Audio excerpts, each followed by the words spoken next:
Hari ini siapa yang excited mendengar firman Tuhan? Sebelumnya mari kita tenangkan hati kami. Tuhan, kami anak-Mu Tuhan. Kami hidup oleh karena kasih setia-Mu. Kami ada, kami bernafas, kami bergerak di dalam Engkau Tuhan. Hari ini Tuhan dengan penuh sukacita kami datang.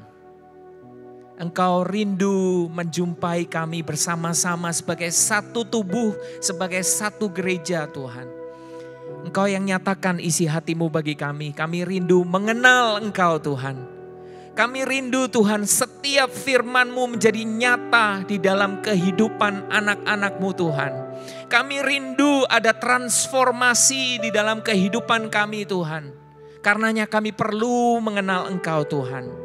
Bahwa kami mengenal Engkau lebih dalam lagi. Nyatakan diri-Mu kepada kami. Roh Kudus Engkau yang bekerja. Fall afresh on us Lord. Saat ini Tuhan Roh Kudus-Mu yang bekerja. Haleluya, kami serahkan ibadah ini, firman ini ke dalam tangan-Mu. In Jesus name we pray and we give thanks. Amen. Wow. Firman hari ini berjudul Who am I? Artinya, siapakah aku? Tema hari ini merupakan sequel dari firman yang pernah saya bagikan sebelumnya yang berjudul Who Are You? Mungkin yang belum menonton atau lupa silahkan ditonton lagi.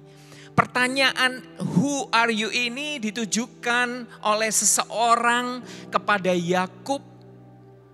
Di mana Yakub bergumul dengan pria ini semalaman.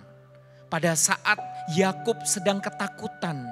Karena keesokan harinya ia akan berjumpa dengan kakaknya Esau. Siapakah laki-laki ini? Dialah Yesus, Allah yang menampakkan diri dalam rupa manusia. Dan pertanyaan ini hanya satu pertanyaan, who are you? Menjadi turning point dari kehidupan Yakub. Yakub yang sebelumnya adalah seorang perebut, seorang penipu, menjadi Israel. Orang yang bergumul dengan Allah dan manusia. Dan dia adalah pangeran. Setelah pergumulan itu Yakub mengenal Allah, mengenal Tuhan secara pribadi. Dan karena pengenalan inilah Yakub mengalami perubahan di dalam hidupnya. Hari ini kita akan belajar dari keturunannya Yakub. Untuk apa? Untuk mengenal dia lebih dalam lagi. Tadi Shandy di Praise and Worship sudah mention ini dengan sangat baik. Pengenalan ini sangat penting. Pengenalan ini penting karena apa? Semakin dalam kita mengenal Tuhan, semakin kita mempercayai dia. Kita tidak mungkin bisa mempercayai orang yang tidak kita kenal. Jadi semakin kita mengenal dia, semakin kita mempercayai dia. Dan setelah kita mempercayai dia, semakin kita mempercayai dia, hidup kita akan mengalami perubahan.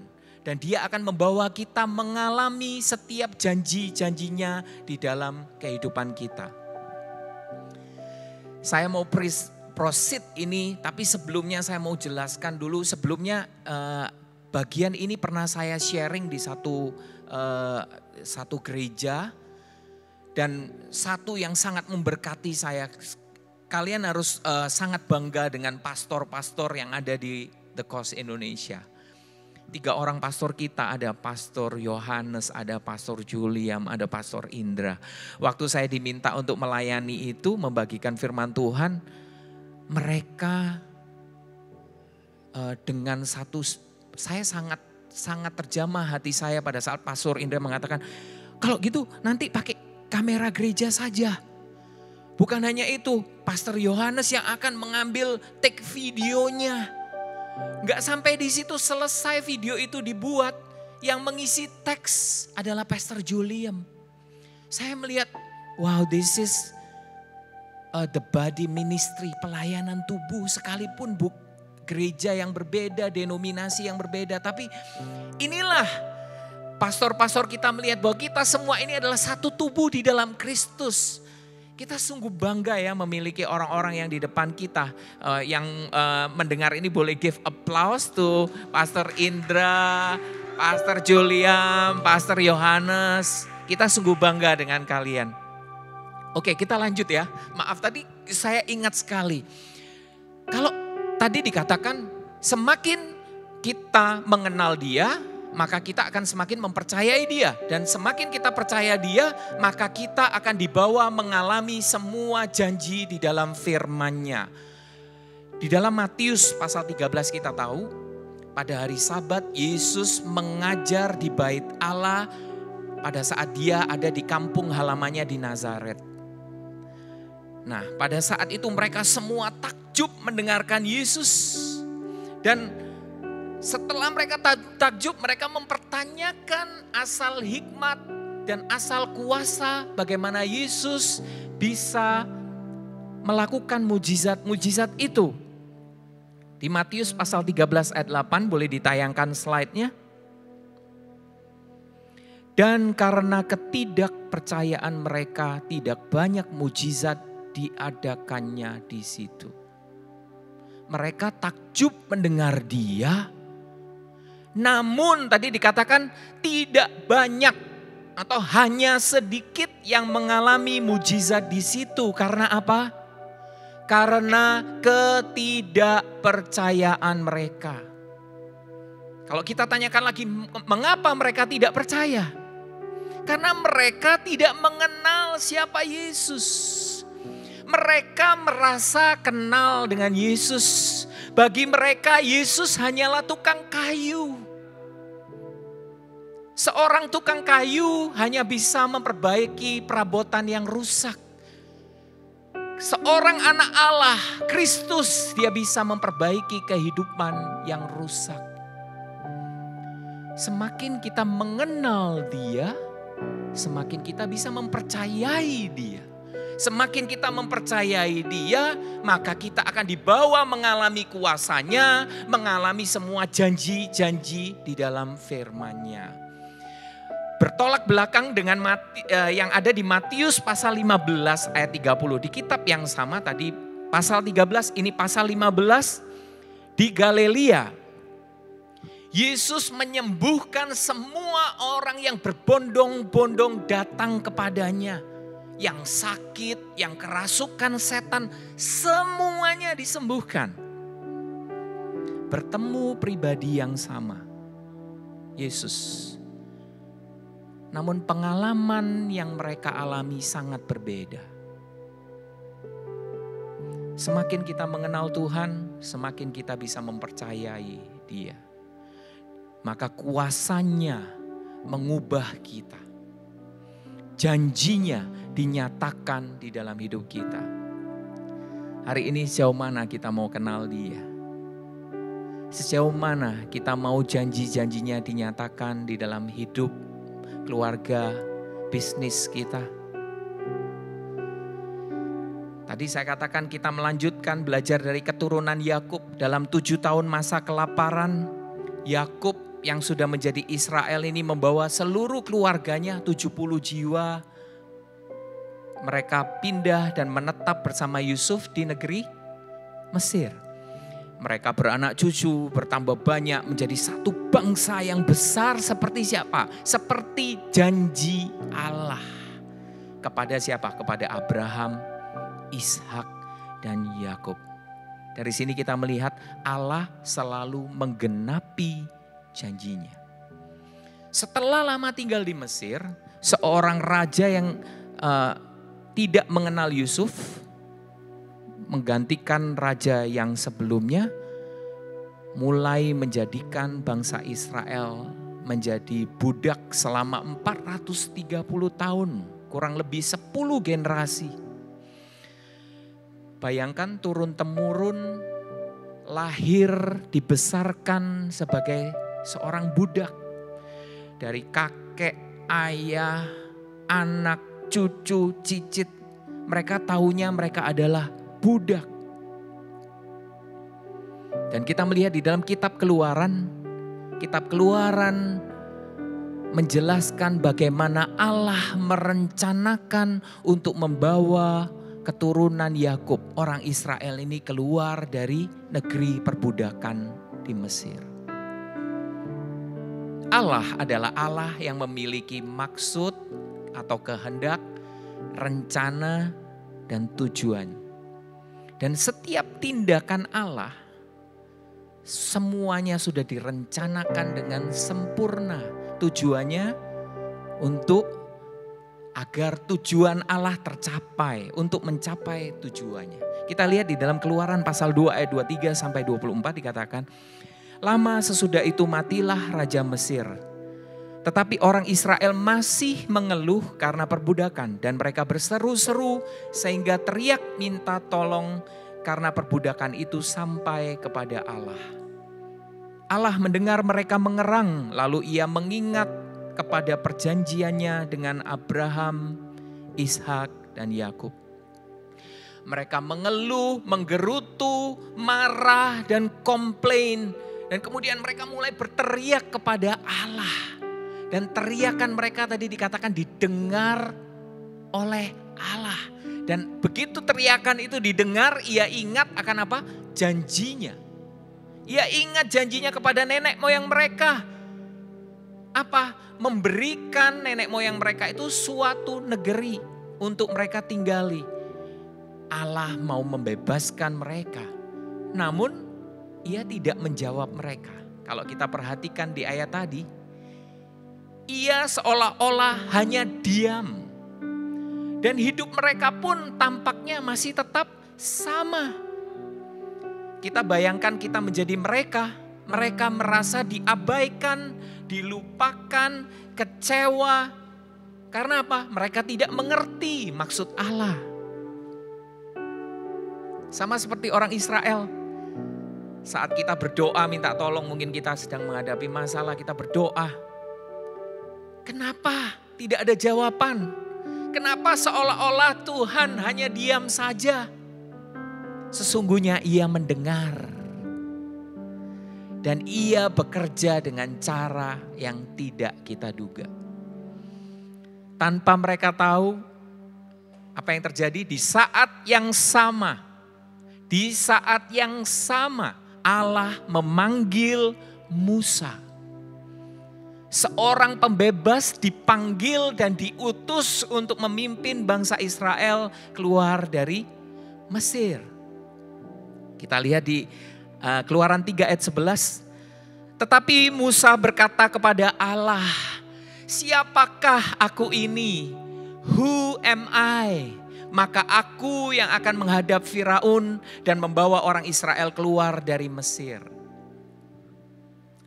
Respon Musa ketika dipanggil untuk memimpin bangsanya, bangsa yang pernah menolaknya 40 tahun yang lalu saat ia masih muda, adalah who am I? Siapakah aku? Musa berkata bahwa ia bukan siapa-siapa. Siapa yang mau dengerin dia? Dia hanya saat ini pelarian di negeri asing. Seorang penggembala domba tua yang berusia 80 tahun. Orang yang tidak berarti. Dan ia merasa tidak sanggup. Dan Allah tahu itu. Justru, dengarkan ini, justru panggilan Allah ini memberikan arti terhadap keberadaan Musa. Musa tidak berarti tanpa panggilan Allah ini. Justru panggilan Allah ini memberikan arti bagi keberadaan Musa. Tanpa panggilan ini Musa bukanlah siapa-siapa. Kita belajar sesuatu di sini. Panggilan Allah itu memiliki tujuan. Mengalihkan fokus atau pandangan Musa, pandangan kita terhadap diri sendiri terhadap kemampuan atau skill kita sendiri, terhadap apa yang dirasakan oleh panca indera kita, apa yang kita lihat, kita dengar, kita rasakan, berbalik fokusnya kepada firman Allah. Dan dari sini tujuannya apa? Agar Musa, agar kita mengenal Dia. Musa menanyakan nama Allah untuk menjelaskan kepada bangsa Israel. Keluaran pasal 3 ayat 14. Wow, siapa yang siap mendengar tentang siapa Allah kita? Firman Allah kepada Musa, Aku adalah aku. I am who I am. Atau I am that I am. Atau I will be what I will be. Lagi firman-Nya, beginilah kau katakan kepada orang Israel itu, akulah aku, I am, telah mengutus aku, Musa kepadamu. Saya akan menjelaskan singkat saja. Bahasa Ibrani, bahasa asli Alkitab, itu susunan kalimat. Kalimat itu tidak ada tenses, past, present, and future. Bahasa Hebrew hanya mengenal dua jenis kalimat, perfect tense dan imperfect tense. Artinya begini, perfect tense artinya sesuatu yang sudah terjadi, yang sudah selesai. Imperfect tense artinya yang sedang berlangsung atau yang akan datang. Kalimat ini adalah kalimat imperfect tense. Tuhan berkata, I am who I am. Atau I will be what I will be. Karena ini imperfect, bisa now, bisa juga future. Musa tadi berkata apa? Siapakah aku? Who am I? Tuhan memperkenalkan diri dengan berkata apa? Akulah aku. Aku mengutus kamu.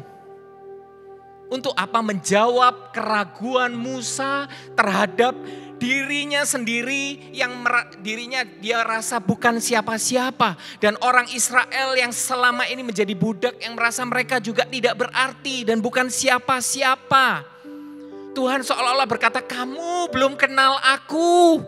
Aku bukan saja Elohim atau Allah yang menciptakan segala sesuatu yang ada di masa lalu. I am that I am. Aku selalu hadir. Artinya I always present. Dan I will be what I will be. Akan ada sampai kapanpun. Coba ya kita lihat ya. Orang Israel turun-temurun mereka cuma mengenal Allah sebagai Allah nenek moyang mereka. Yang mereka kenal adalah Elohim. Atau Allah sang maha pencipta yang maha kuasa. Dan bagi mereka Allah itu begitu jauh. Di sini Allah mengatakan dirinya, I am who I am. Artinya Tuhan selalu hadir. Aku bukan hanya ada di masa lalu, aku juga ada di masa sekarang. And I will be what I will be. Dan aku akan selalu ada. Aku memegang perjanjianku. Keluaran pasal 3 ayat 15 ayat selanjutnya. Selanjutnya berfirmanlah Allah kepada Musa. Beginilah kau katakan kepada orang Israel. Tuhan, ini bahasa aslinya Yahweh. Allah, bahasa aslinya Elohim, nenek moyangmu. Allah Abraham, Allah Ishak, dan Allah Yakub telah mengutus aku kepadamu. Itulah namaku untuk selama-lamanya. Dan itulah sebutanku turun-temurun. Akulah Tuhan. Akulah Yahweh. Artinya apa? Yahweh artinya the covenant God. Allah yang memegang teguh perjanjian. Allah yang sudah berjanji memberikan suatu negeri kepada Abraham, Ishak, dan Yakub. Dan Allah yang berjanji ini Allah yang memegang teguh perjanjiannya. Allah mau Musa dan bangsa Israel mengenal siapa Dia. Wow, saya akan membuka sedikit bahasa asli dari Perjanjian Lama di kitab Kejadian pasal 1 ya. Semua ayat di kitab Kejadian pasal 1 kalau kita cek bahasa aslinya, nama Allah yang dipakai adalah Elohim. Artinya Maha Kuasa Pencipta yang ada di masa lalu begitu jauh dari saat ini, tidak ada hubungannya dengan kita. Nama Yahweh yang tadi dikatakan, akulah Yahweh kata Tuhan. Nama Yahweh yang diterjemahkan bahasa Indonesia Tuhan, kalau dicek dalam Alkitab bahasa Indonesia ditulis dalam huruf kapital semua. Tuhan atau bahasa Inggris Lord semuanya dalam huruf kapital, dipakai pertama kali di dalam kitab Kejadian pasal 2 ayat 4 dan di ayat selanjutnya setelah apa? Setelah manusia ada. Nanti boleh dibuka Alkitabnya ya, kita belajar tentang ini. Kejadian pasal 2 ayat 7 berkata, ketika itulah Tuhan Allah, T-nya T-U-H-A-N, huruf besar semuanya, Tuhan Allah, Yahweh Elohim membentuk manusia itu dari debu tanah dan menghembuskan nafas hidup ke dalam hidungnya. Demikianlah manusia itu menjadi makhluk yang hidup. Wow, coba dipikirkan. Tadi Kejadian pasal 1, saat Allah menciptakan segala sesuatu, Elohim menciptakan segala sesuatu, Dia hanya dengan firman saja. Coba dilihat pada saat Dia menciptakan manusia, Dia mulai memakai nama akulah Yahweh Elohim. Dan Dia tidak saja dengan firman-Nya berkata, Dia membentuk manusia dari debu tanah. Membentuknya, kemudian menghembuskan nafas hidup ke dalam hidungnya. Begitu dekat, begitu personal bukan? Kalau kita lihat lagi, saya baru mengerti dan itu menjadi berkat bagi saya tentang kejatuhan manusia di pasal yang ketiga. Saat kita memperhatikan percakapan antara setan, antara ular dengan Hawa. Strategi setan menjatuhkan manusia adalah dia tidak pernah menyebut nama Yahweh. Dia hanya bilang Elohim. Hawa pun menanggapinya dengan Elohim. Seolah-olah apa? Allah itu jauh. Padahal sejak manusia diciptakan oleh Allah, saat itu Allah menamakan dirinya, akulah Yahweh Elohim. Aku membentuk kamu. Aku menghembuskan nafasku kepadamu. Setan mau hubungan manusia dengan Allah terputus. Manusia jauh dari Allah. Dan siasatnya berhasil. Allah memperkenalkan diri kepada Musa apa? Agar mereka mengenal Dia. Dialah Tuhan Allah. Dialah Yahweh Elohim yang selalu ada. Dia adalah jawaban dari semua kebutuhan.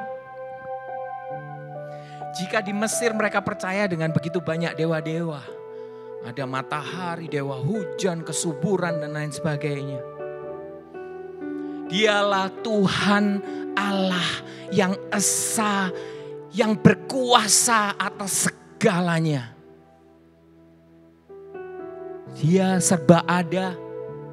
Dan Dia selalu ada. Pada saat mereka membutuhkan penyediaan, pada saat kita kekurangan, merasa kita butuh sesuatu, Dia adalah aku, Yahweh Jireh. Akulah Jehovah Jireh. Pada saat mereka sakit, aku Yehova Rafa. Pada saat mereka merasa sendirian, aku Yehova Shammah bagimu. Dan pada saat manusia jatuh dan butuh keselamatan, aku Yeshua, Yahweh saves. Yesus dalam bahasa Hebrew adalah Yeshua. Yeshua artinya Yahweh saves. Yehova yang menyelamatkan. Luar biasa. Dan kalau kita melihat Yesus, Yesaya pasal 40 ayat 3. Ada suara orang yang berseru-seru, persiapkanlah di padang gurun jalan untuk Tuhan, untuk Yahweh. Luruskanlah di padang belantara jalan raya bagi Allah Elohim kita. Kita kalau menerjemah bahasa Indonesia kita sering lewat, bahasa Inggris pun sering kita lewat. Tapi begitu kita melihat bahasa asli, ternyata Tuhan yang dibilang di sini adalah Yahweh.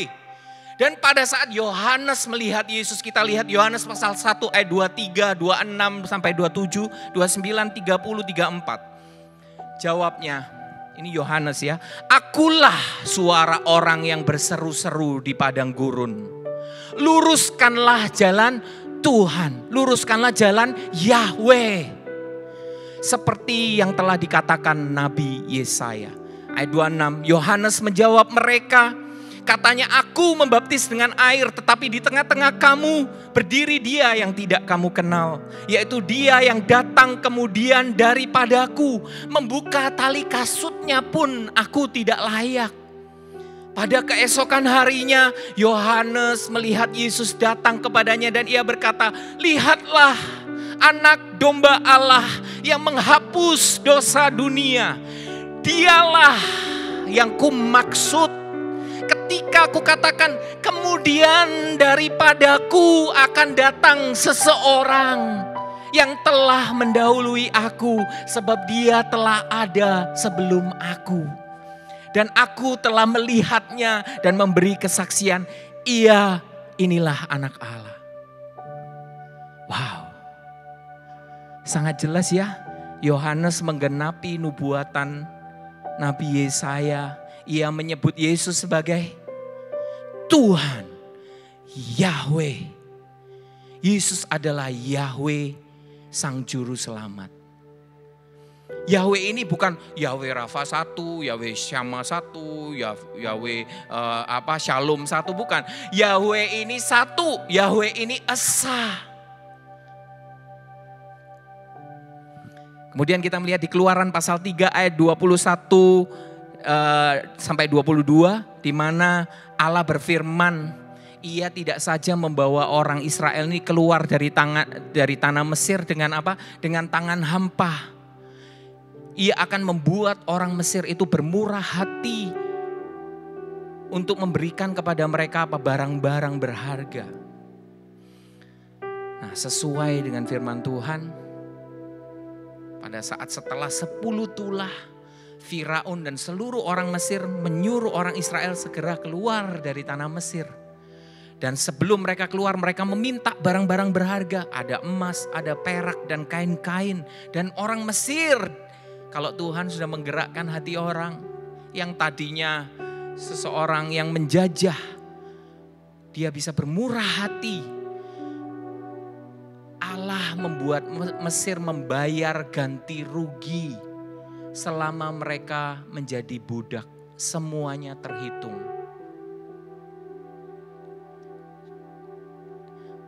Anak Tuhan yang dikasihi Tuhan, semua yang kita alami hari ini, pengalaman hidup kita, semuanya terhitung. Penderitaanmu, kesulitanmu, masalahmu, penyakitmu, semuanya dihitung. Tidak ada yang sia-sia. Orang Israel keluar dari negeri perbudakan membawa banyak barang berharga pemberian orang Mesir. Keluaran pasal 13 ayat 17 sampai 18 berkata, setelah Firaun membiarkan bangsa itu pergi, Allah tidak menuntun mereka melalui jalan ke negeri orang Filistin, walaupun jalan ini yang paling dekat. Sebab firman Allah, jangan-jangan bangsa ini menyesal apabila mereka menghadapi peperangan sehingga mereka kembali ke Mesir. Tetapi Allah menuntun bangsa itu berputar melalui jalan di padang gurun menuju ke Laut Teberau atau Laut Merah. Pertanyaannya, kenapa Allah memimpin mereka berjalan memutari padang gurun menuju ke Laut Merah? Dari sini kita melihat sesuatu hal, kita belajar sesuatu. ketika Allah melakukan sesuatu, ada yang kita mengerti. Tadi dikatakan dia tidak membawa melewati negeri orang Filistin karena supaya mereka tidak ketakutan karena berperang dan mereka kembali ke Mesir. Tapi ada di saat yang sama ia melakukan sesuatu yang juga tidak kita mengerti. Kenapa Allah harus membawa mereka menuju ke Laut Merah? Ada hal yang lain yang kita lihat. Allah memberikan alasan di dalam melakukan sesuatu. Dia tidak membawa mereka melewati negeri Mesir karena mereka supaya tidak tawar hati. Tapi di ayat selanjutnya Allah tidak memberikan alasan kenapa orang Israel dibawa menuju Laut Merah. Dan kemudian kita juga melihat bahwa Tuhan memimpin mereka tidak melewati situasi tertentu. Tapi di saat yang sama ia memimpin mereka melewati suatu situasi yang lain. Tahukah kita bahwa Allah mempunyai tujuan di dalam melakukan suatu tindakan? Dan Allah juga mempunyai tujuan pada saat ia tidak melakukan sesuatu apapun. Kita tidak mengerti tindakan Tuhan karena apa? Karena kita tidak melihat seperti yang dilihat oleh Tuhan.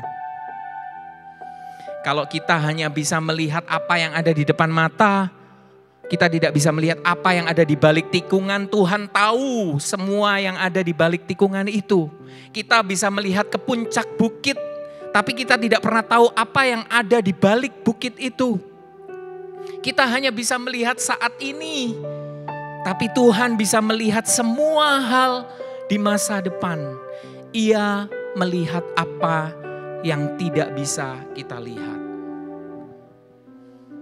Maka kita boleh memuji Tuhan ketika Dia melakukan hal yang sesuai dengan keinginan atau kehendak hati kita. Tapi kita juga perlu belajar memuji Tuhan pada saat Tuhan tidak melakukan yang sesuai dengan kehendak dan keinginan kita. Karena apa? Karena Dia lebih tahu.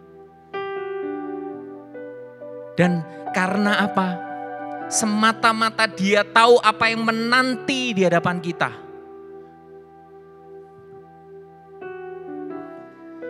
Seringkali kita membuat keputusan yang salah, bukan? Saya terlebih-lebih paling sering. Apa yang saya kira kesempatan ternyata jebakan.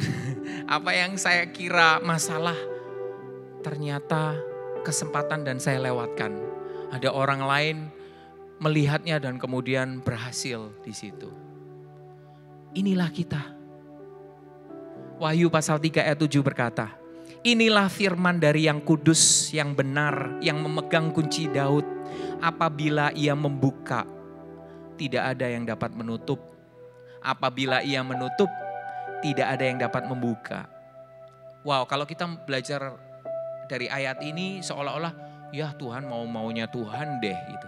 Padahal kalau kita melihat sesuatu, kita akan mengatakan, terima kasih Tuhan atas pintu-pintu yang kau bukakan. Terima kasih juga Tuhan atas setiap pintu yang engkau tutup. Karena engkau mengetahui apa yang tidak aku ketahui. Dan seringkali sekalipun aku melihat sesuatu, aku salah menilai, salah memahaminya. What looks like rejection, slide selanjutnya, might be direction. Apa yang tampak sebagai penolakan merupakan arahan ke suatu tujuan yang baru, tujuan tertentu. Namun sering kita tidak memahaminya ya. Kita merasa kesel, kecewa, marah gitu ya. Walt Disney, kalau kita tahu orang ini namanya sangat terkenal. Awalnya dia hanya seorang yang bekerja di sebuah koran lokal yang namanya Kansas City Star. Dan dia tahu gak, dia dipecat karena dianggap kurang imajinasi. Coba dibayangkan, dan tidak punya ide bagus. Akibat dari dipecat, Ia menjadi pengusaha, animator, penulis, pengisi suara, produser film yang sukses. Dan dia adalah pelopor industri film animasi di Amerika dengan begitu banyak penghargaan. Kalau nggak salah ada 27 awards. Hanya Tuhan yang tahu kan? Coba dia tetap jadi wartawan. Kansas City Star. Kalau tidak ada penolakan. Di Keluaran pasal 14 ayat 4. Tuhan kembali mengeraskan hati Firaun. Orang Israel udah jalan keluar, udah seneng ya, udah happy dengan loaded with gold and silver. Semua dengan banyak barang berharga. Tiba-tiba Tuhan mengeraskan hati Firaun. Ia berubah pikiran dan mengejar mereka. Firaun berpikir orang Israel salah jalan. Kenapa lewat padang gurun? Mereka terkurung, mereka gak bisa lari kemana-mana. Dan di hadapan mereka ada laut merah terbentang. Mereka gak mungkin bisa menyeberangi. Maka Firaun dengan pasukannya bersemangat mengejar orang Israel. Mereka terjepit. Coba dipikirkan lagi ya. Shandy. Mereka mengikuti perintah Tuhan. Betul? Harusnya aman dong. Kan udah ikut. Kalau saya nggak ikut salah ya salah saya. Tapi ini saya sudah ikut loh. Mengikuti pimpinan Tuhan. Namun mereka malah menghadapi masalah. Dan masalah yang dihadapi itu bukan masalah kecil. Masalah yang bahkan mengancam nyawa mereka. Bagaimana mungkin? Seharusnya tidak begini kan? Namun demikianlah yang dikatakan oleh Alkitab. Apa maksud Allah? Kita harus belajar. Kita sedang belajar mengenal Allah kita, bukan? Kita harus tahu apa maksudnya Tuhan. Dalam ketakutannya mereka, frustrasi mereka berseru-seru kepada Tuhan. Protes sama Musa. Katanya, emang di Mesir gak ada kuburan ya? Kita harus mati di tengah-tengah padang belantara ini. Bagi mereka masih mending mati di Mesir. Padahal enggak juga sih. Dicambukin, dipukul, makanannya kurang, ditendang, mungkin begitu. Dan mereka harus mati. Dan ini paling tidak mereka mati sebagai orang bebas, bukan? Ya. Tapi mereka melihat seolah-olah mendingan mati di Mesir deh kalau kayak begini. Apa yang dikatakan oleh Musa di ayat 13 sampai 14. Janganlah takut. Berdirilah tetap, stand still, dan lihatlah keselamatan dari Tuhan yang akan diberikan hari ini kepadamu. Sebab orang Mesir yang kamu lihat hari ini, tidak akan kamu lihat lagi untuk selama-lamanya. Tuhan akan berperang untuk kamu dan kamu akan diam saja. Wow. Maka orang Mesir akan mengetahui. Maka orang Mesir akan mengetahui bahwa akulah Tuhan. Akulah Yahweh. Apabila aku memperlihatkan kemuliaanku terhadap Firaun, keretanya dan orangnya yang berkuda. Tuhan berfirman apa? Jangan takut. Berdiri tetap. Stand still artinya apa? Diam saja. Gak usah ngapa-ngapain, diam aja. Aku, yang tadi yang mengatakan aku adalah aku. Aku berperang untuk kamu. Aku memperlihatkan kemuliaanku. Agar apa? Agar apa tadi kan? Orang Mesir, orang Israel tahu dan kenal siapa aku. Akulah Tuhan. Akulah Yahweh. Ayat 19 sampai 20. Kemudian bergeraklah malaikat Allah. Setelah ada firman ini, bergeraklah malaikat Allah yang tadinya berjalan di depan tentara Israel lalu berjalan di belakang mereka. Dan tiang awan itu bergerak dari depan mereka lalu berdiri di belakang mereka. Demikianlah tiang itu berdiri di antara orang Mesir dan tentara orang Israel. Dan oleh karena awan itu menimbulkan kegelapan, maka malam itu lewat. Sehingga yang satu tidak dapat mendekati yang lain semalam-malaman itu. Very close proximity. Jarak mereka begitu dekat. Tetapi Firaun tidak bisa menyentuh mereka. Tiang awan yang kalau siang menjadi peneduh dan kalau malam menjadi tiang api itu tiba-tiba bergerak pindah ke belakang menjadi pembatas seperti perisai.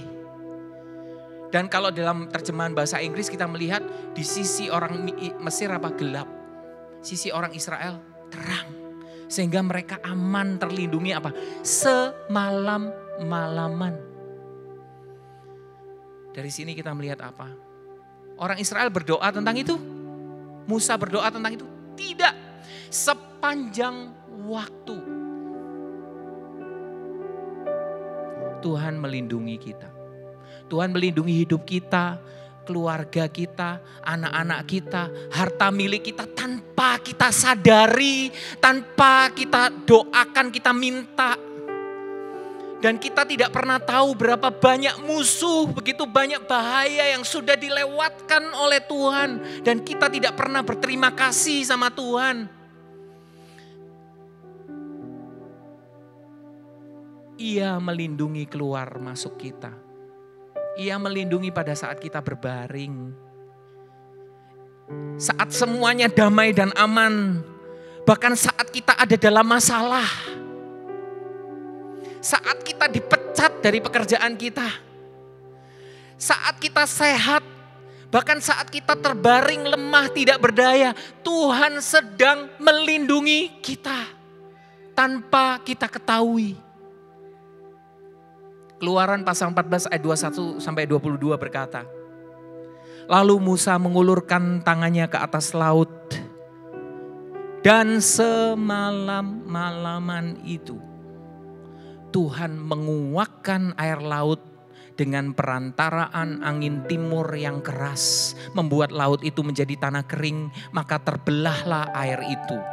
Demikianlah orang Israel berjalan dari tengah-tengah laut di tempat kering. Sedang di kiri dan di kanan mereka air itu sebagai tembok bagi mereka.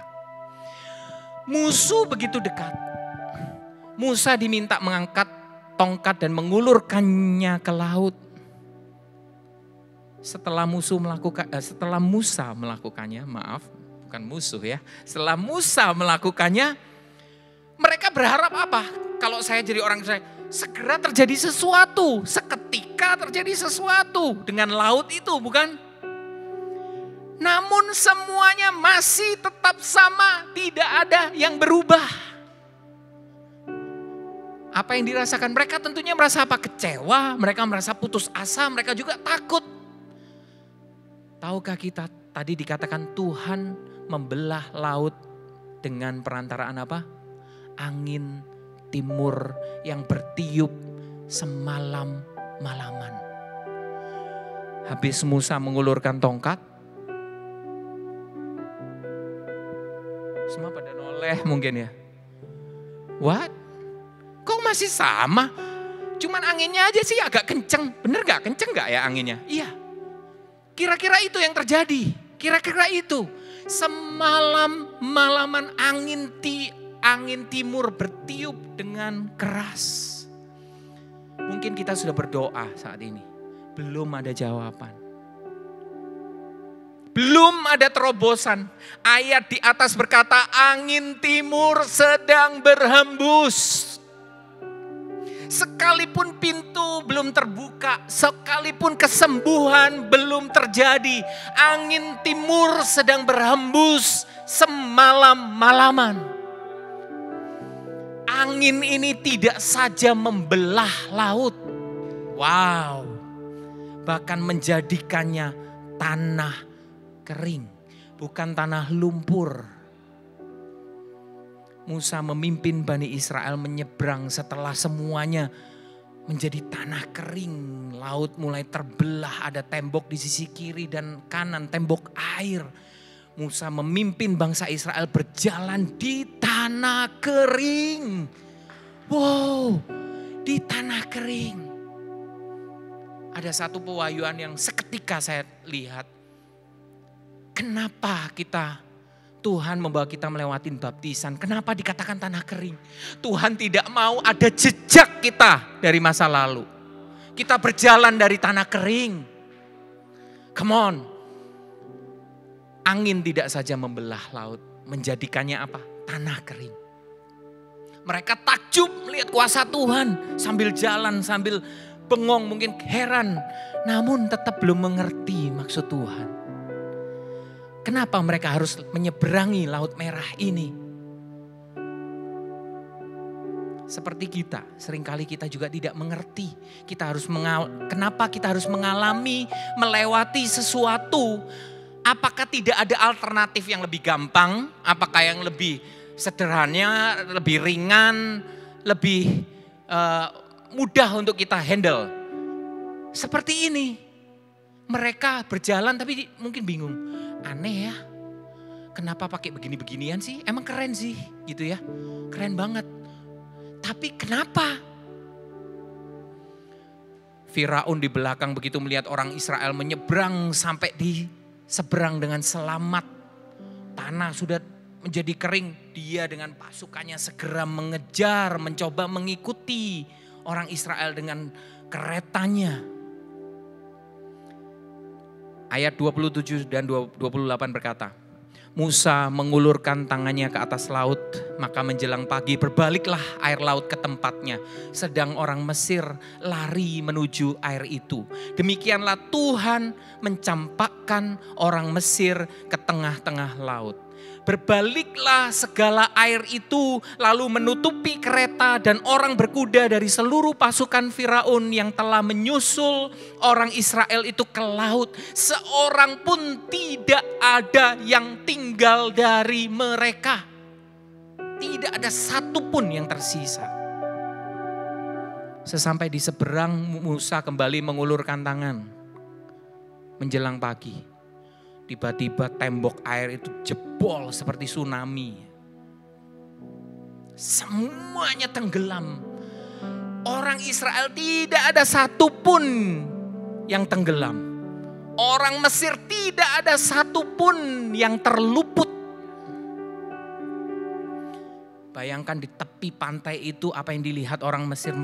Orang Israel mereka melihat, mereka tertegun. Mereka ngeri melihat hal itu. Coba kita lihat, pelan-pelan mereka mulai mengerti. Pelan-pelan mereka mulai mengerti. Sambil melihat apa yang terjadi, mereka mulai mengerti. Semua tidak masuk akal sampai saat melihat Firaun dan seluruh pasukannya tenggelam. Inilah alasan mereka dibawa menyeberangi Laut Merah. Jika tidak, sampai kapanpun mereka tidak akan pernah lepas dari tangan Firaun. Mereka akan terus diganggu, berusaha dibawa kembali ke negeri Mesir dan mereka tidak sanggup melawan Mesir. Ingat tadi tidak dibawa ke Filistin karena apa? Mereka tidak bisa berperang. Lah kalau diganggu dengan pasukan Mesir yang lebih besar.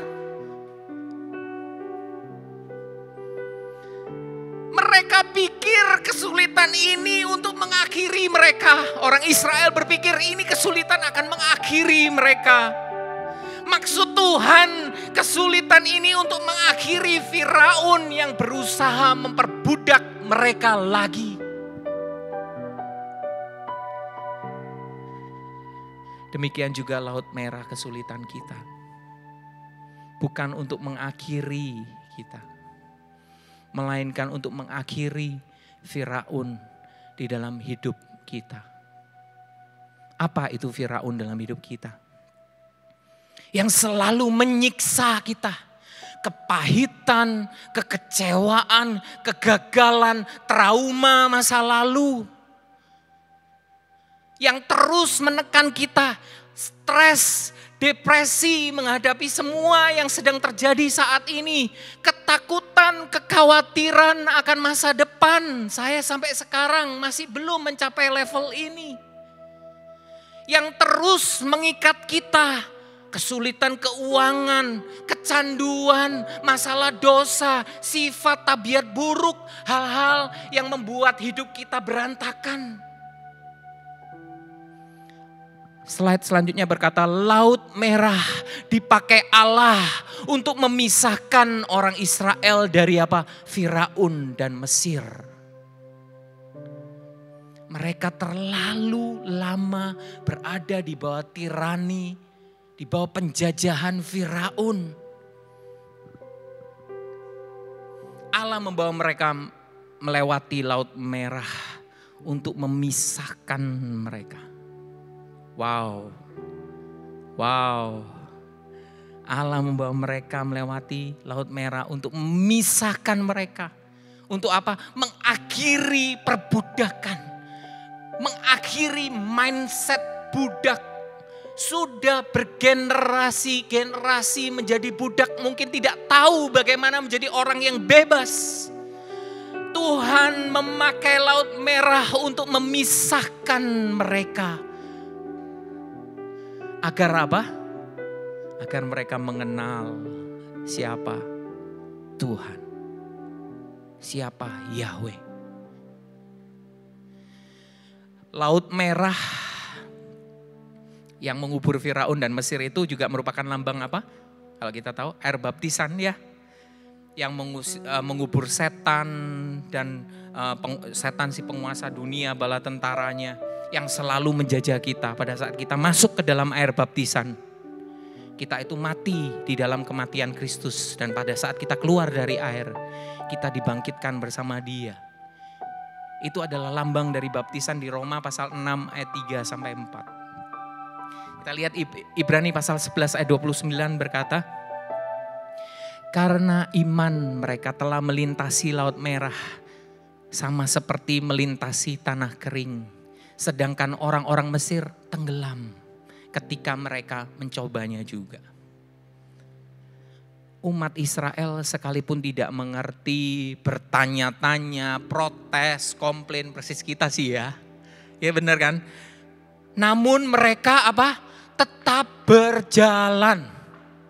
Komplain yes, marah yes, gak ngerti yes, kecewa yes. Tapi tetap berjalan. Coba dibayangkan kalau mereka bilang, no saya stop saja, saya pindah saja, saya cari jalan lain.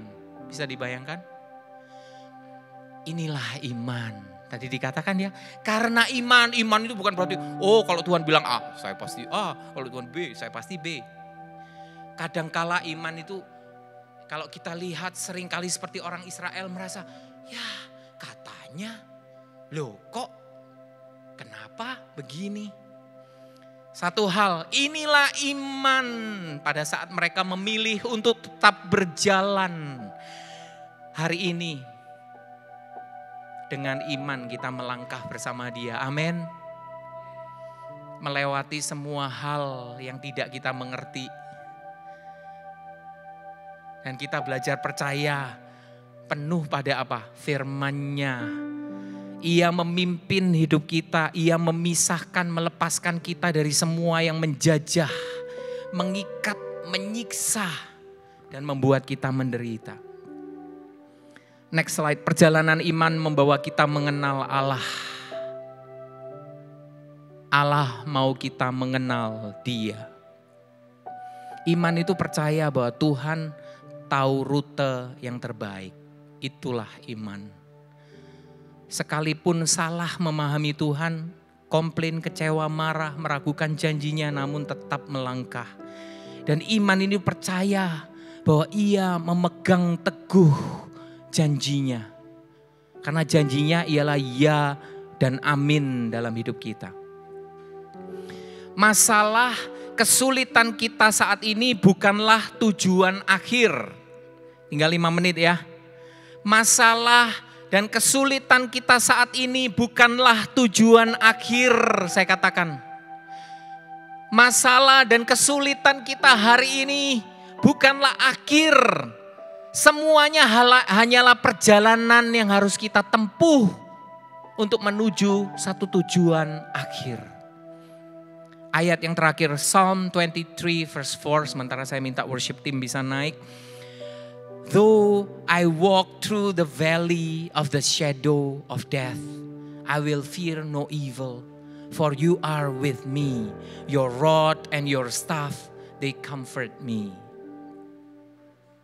Ia membimbing kita berjalan melalui lembah kekelaman, bukan menuju ke lembah kekelaman. Ayat ini berkata bahwa Dia memimpin kita melewati lembah kekelaman. Lembah kelam bukanlah tujuan, melainkan jalan yang harus kita lewati untuk menuju kemana? Ke padang rumput yang hijau. Dengan iman kita perlu terus melangkah, jangan berhenti. Kita tidak sendirian. Tadi dikatakan I am who I am. I am what I am. I will be what I will be. Ia selalu ada, selalu bersama dengan kita, memimpin kita, berperang bagi kita. Dan Ia sanggup membawa kita sampai ke seberang, sampai ke padang rumput yang hijau, sampai ke tanah perjanjian, sampai kepada penggenapan setiap janji-janji dalam firman-Nya untuk kehidupan kita. Haleluya. Amin. Wow, firman Tuhan hari ini sampai di sini. Kita akan kembali menyanyikan lagu tentang mengenal-Mu. Kita mau mengenal Tuhan. Kita mau mengenal Dia lebih dalam lagi. Dengan iman kita mau memegang janjinya. Karena janjinya ya dan amin kekal selama-lamanya. Kami rindu Tuhan mengenal Engkau lebih dalam lagi. Sekalipun lutut kami goyah, sekalipun kaki kami gemetar, sekalipun begitu banyak pertanyaan Tuhan, kami percaya dengan janji-Mu ya Tuhan. Engkau selalu memegang teguh perjanjian-Mu Tuhan. Tidak ada satupun janji-Mu yang Kau biarkan gugur ya Tuhan. Engkau mengasihi kami Tuhan. Bahkan setiap rambut kami terhitung semuanya. Engkau memeriksa kami pada saat kami tidur dan berbaring. Pada saat kami bangun, pada saat keluar dan masuk kami Tuhan. Tuhan, bawa kami lebih dalam lagi Tuhan. Kuatkan setiap kaki yang goyah. Di tengah pergumulan anak-anak-Mu saat ini Tuhan, apa yang mereka rasakan Tuhan. Di dalam setiap ikatan mereka Tuhan, di dalam setiap masalah, penyakit, kesulitan mereka Tuhan. Tuhan, Engkau memakai semuanya ini Tuhan untuk kebaikan kami. Ajari kami mengerti apa yang Kau lakukan Tuhan. Thank you Jesus. Terima kasih Bapa atas hari ini. Kami terbatas, tapi Engkau tidak terbatas ya Tuhan. Engkau sanggup mengerjakan melebihi apa yang sanggup kami pikirkan dan kami doakan Tuhan. Bahkan yang kami tidak ketahui. In Jesus' name, the most beautiful name, Tuhan Allah, Yahweh Elohim kami. We give you thanks. Amen. Haleluya.